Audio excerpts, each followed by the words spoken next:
नमस्कार. आज काय खास आहे माहितीये का? आज आपण मस्त वाफेवरचं झणझणीत चिकन सुक्का बनवणार आहोत. साहित्य, कृती आणि प्रमाण मी डिस्क्रिप्शन मध्ये दिलेलं आहे. सगळ्यात आधी चिकन स्वच्छ धुवून त्याला हळद, आलं लसूण पेस्ट आणि मीठ लावून अर्धा तास मॅरिनेट करून ठेवायचे. सगळ्यात आधी तेल गरम करायचे, त्याच्यामध्ये खडे मसाले घालायचे.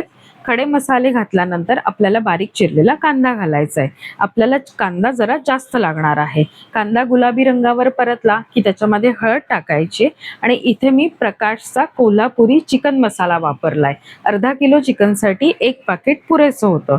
इथे मी दुसरं कोणतंही लाल तिखट वापरलेलं नाहीये. मसाला चांगला परतला की मॅरिनेट केलेलं चिकन त्याच्यावरती घालायचंय. चांगलं 5 ते 6 मिनिटं हाय फ्लेम वरती परतायचंय आणि झाकण ठेवून मध्यम आचेवर चिकनला स्वतःच्या वाफेत शिजू द्यायचंय. मध्ये मध्ये हलवत राहायचंय. चिकन अर्धवट शिजल्यावरती मीठ चेक करायचंय, कारण आपण मॅरिनेशन मध्ये सुद्धा मीठ वापरलेलं आहे. जर कमी असेल तर ह्या स्टेजला ऍड करायचंय. इथे मी थोडं कांदा खोबऱ्याचं वाटण सुद्धा ऍड केलेलं आहे. वाटण हलक्या हाताने मिक्स करून पुन्हा झाकण ठेवून चिकन पूर्ण शिजू द्यायचंय. तेल सुटेपर्यंत आणि चिकन मस्त सुकं होईपर्यंत शिजवायचंय. आता आपलं मस्त झणझणीत वाफेवरचं सुकं चिकन रेडी आहे.